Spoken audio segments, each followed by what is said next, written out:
यं वैदिका मन्त्रदृशः पुराणा इन्द्रं यमं मातरिश्वानमाहुः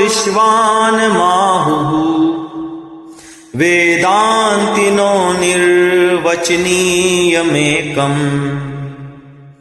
यं ब्रह्मशब्देन विनिर्दिशन्ति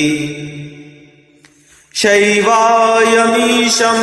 शिवयित्यवोचन् यं वैष्णवा विष्णुरिति स्तुवन्ति बुद्धस्तथारन्नतिबौद्धजैनः सत्श्री अकालेति च सिक्खसन्तः शास्त्रेति केचित् प्रकृतिकुमारः स्वामीति मातेति पितेति भक्त्या